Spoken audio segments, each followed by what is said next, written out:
Hello, residents of the Shire and beyond. I hope you had a good week this last week, Bilbo's birthday. I thought I'd read you a little passage that I found interesting recently. One dark night, a certain one, a dragon, began to hold sway over the land, which on a high heath he kept watch over hoard, a steep stone barrow. Beneath lay a path unknown to men. By this there went a certain man who made his way near to the heathen hoard. His hand took a cup, large, a shining treasure. The dragon, though he was asleep, was tricked by the craft of the thief. Afterwards, the neighboring folk discovered that the dragon was swollen with rage. Does that sound familiar to you? I hope it did, because it sounded very familiar to me. It sounded very much like The Hobbit, but it actually comes from a translation of Beowulf. Hopefully that wasn't too much of a surprise. Tolkien was, as a philologist, as someone who studied Anglo-Saxon literature, very influenced by work like Beowulf and Norse poetry as well, Scandinavian and Anglo-Saxon poetry. So I'd like us to kind of come back to that idea too, to pay attention to maybe some plot points or some words that have been used, even the creatures used, that have influences and connections to other stories and cultures. So this last week you finished The Hobbit. Fantastic. It's probably my favorite of Tolkien's works, even though it is less serious, supposedly, than Lord of the Rings. And it is, Lord of the Rings is a more complex, considered a more high fantasy series. But there's something, I can't put my finger on it, but there's something very well shaped about The Hobbit. It's a short story, and it has a very, there and back again structure. It is, in a lot of ways, a very well-developed hero's journey. So we could get into Joseph Campbell too, I'm sure.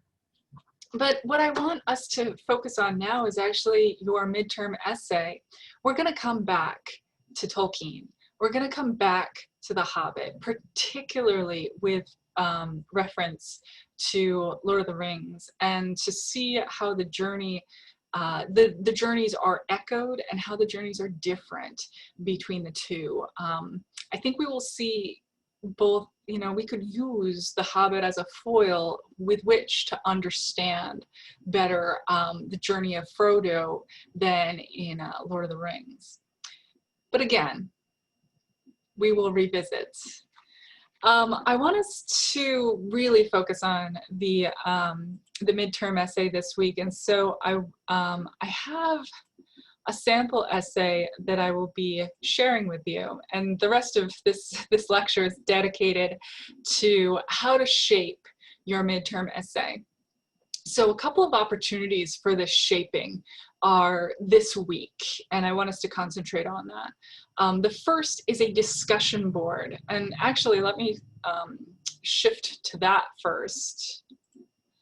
The discussion board this week will have you share, well, let me just describe it. The discussion board this week will have you share from your own perspective, from first-person perspective, what your essay is about. It's your elevator pitch. So if I asked you, if somebody asked you, hey, what's your essay about? What would your answer to that question be? It probably wouldn't be to hand them the essay wholesale and say, hey, read it. But they wanted to ask you, your elevator pitch, your 30-second, this is what it's about. So answer that question for us. I crafted that discussion board so that you think about your essay in a different sort of way. Personally, I find that the more I talk about what I'm doing in my writing, the more I catch myself on my my own BS sometimes, you know, or I realize that I'm talking about two different things, or I realize that I have a huge idea that I cannot possibly contain. So this is meant to rein you in a little bit and to plan. Maybe you already have this essay written, in which case, great. Use this as a chance to have a different perspective on your essay. And also, if you do have a draft, which I know some people do have done, great. Then attach it or part of it to this discussion board as well. And I'll want you to reply to at least 2 other posts. You know that replies count, and they count a lot this time, because you know you want feedback from this, and not just to, you know, put your essay out there and kind of say, you know, what it's about. You're doing it also to have somebody on the other end of that to reply. So please reply to 2 other posts and give your suggestions. Your suggestions can be in the shape of a source that maybe you found useful and you want to suggest to another person. You know, don't worry, that's not plagiarism. You know, source suggestion. We're a community here, we can share sources. Don't just like rip off everybody's bibliography, but share sources, that's great. You can also suggest perhaps a instance or a circumstance or example from the novel that maybe they missed, or maybe they haven't talked about, like, hey, you know, you should really talk about this specific example. You know, it fits right into your thesis just perfectly. You know, so just give them suggestions, give them concrete suggestions. Don't hold back, right? And I don't want like vague, just encouragement, like, hey, sounds good. What are you going to do with that, right? Give real suggestions, useful suggestions that they could potentially, you know, use to improve their papers. And yeah, if you wanted to post up a whole draft of your paper and somebody wanted to take a look at it and give specific peer review feedback, that is fine with me too. Please do that. It makes me smile. Beyond that, I'm giving you an opportunity, you have this opportunity already, I'm not really giving it to you, to go to the Writing Center. I really love the Writing Center because you don't have to actually physically go. You can have an appointment online that is entirely like one-on-one with another tutor, and you see their you know, your paper right in front of you, you're working on it, and it can be in any stage of the writing process. So if you're stuck right now and you're like, what the heck am I doing? First off, you should come by my office hours. Second off, go to the Writing Center and have them have a brainstorm session with you. Or maybe you've just like, you're like out of practice with writing papers and you feel like it is a mess and your organization is everywhere. Go to the Writing Center. They will help. You don't know MLA style? Go to the Writing Center. So those things, right? Helpful to you. Peer review, Writing Center. In fact, I like to give extensions based on going to the Writing Center. So if you ask me for an extension, I will probably say, hey, go to the Writing Center and I will be happy to give you 2-3 more days on your paper. So little hint here. So if you want an extension for next week, go to the Writing Center. And also ask me. Okay. So also, I'm going to share my screen now again to the sample paper. This sample paper is from one of my earlier, I think, a 100 level writing about literature class a long time ago, 2015. She was writing Andrea Dempsey, wonderful student. She told me I could use her paper. She gave me permission. And she told me to leave her name on it, so there it is. And I don't want you to copy her work, obviously.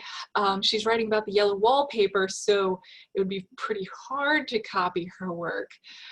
But I provide it to you because it is a 1,008, about a 1,000 word essay, 1,087 words. And I've marked it up with my own comments that show basically what she did right in this paper. And it is, in a lot of ways, an excellent paper. If you think, hey, maybe I can do better, great. That sounds great to me. But this is an excellent paper. It uses a small amount of sources. It actually uses only one primary source, the yellow wallpaper, one secondary source. Now, this is the minimum amount that you ought to use. You need to use one primary source, Prince Caspian or Lion the Witch in the Wardrobe. But you could use other primary sources as well. Maybe you want to use The Hobbit as a contrast in some way, or another Narnia book, that's fine, but you got to use Lion the Witch in the Wardrobe and or Prince Caspian. And also at least one academic secondary source.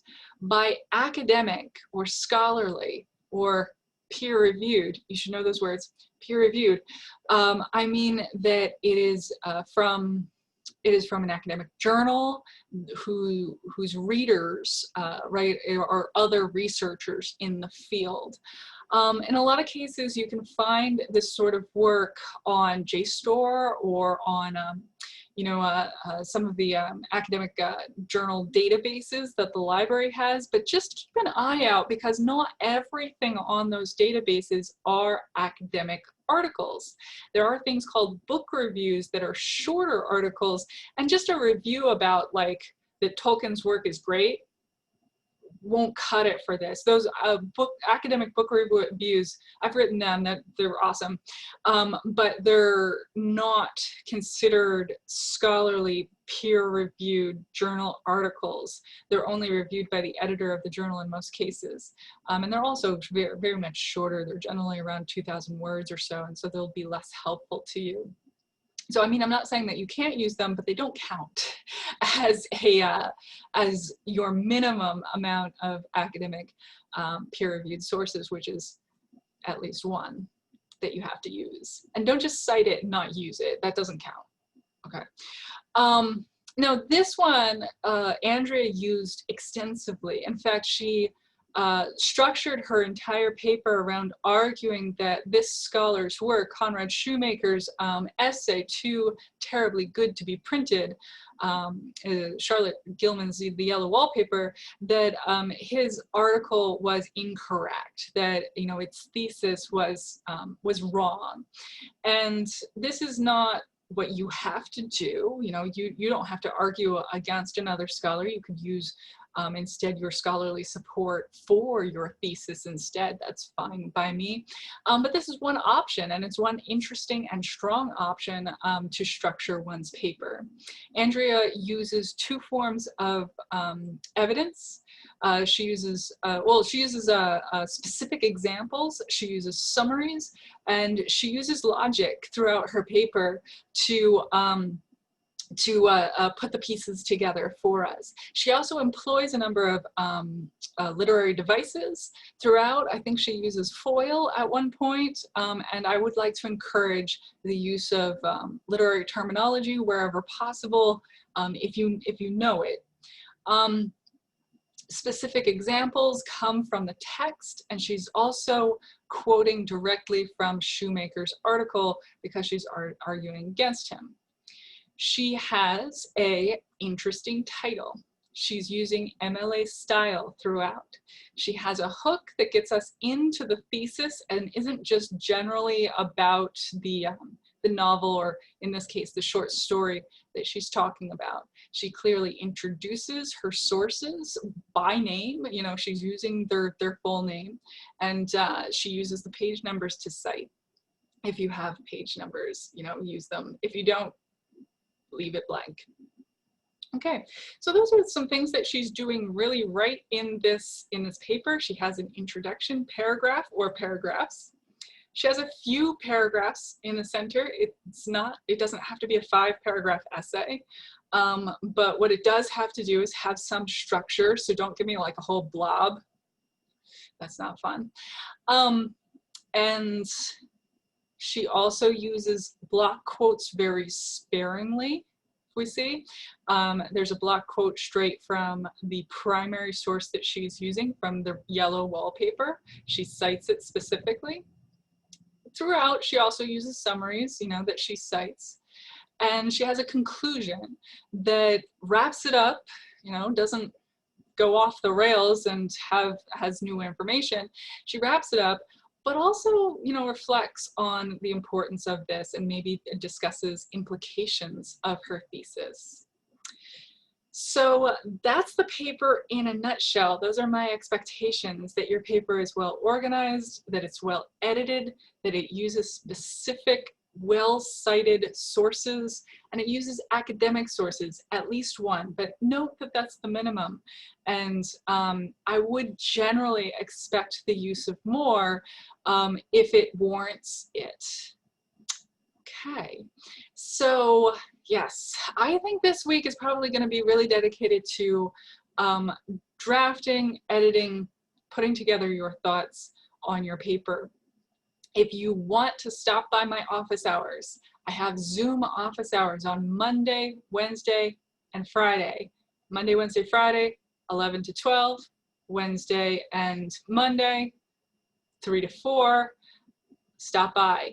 I've talked to a couple of students already. I think it's been productive meetings, and I'm willing to look at your work right there, go over it with you, and yeah, so have a good week. And for next week, right, for the week after, you're done with Tolkien team for now. You have a very slim reading for next week, the Screwtape Letters. We're revisiting C.S. Lewis and kind of putting a cap on him. This is a very different book than Narnia, and you might even be surprised by it. But it is a shorter read than the Narnia books, so hopefully this will be a bit of a break. Okay, well, bye-bye for now.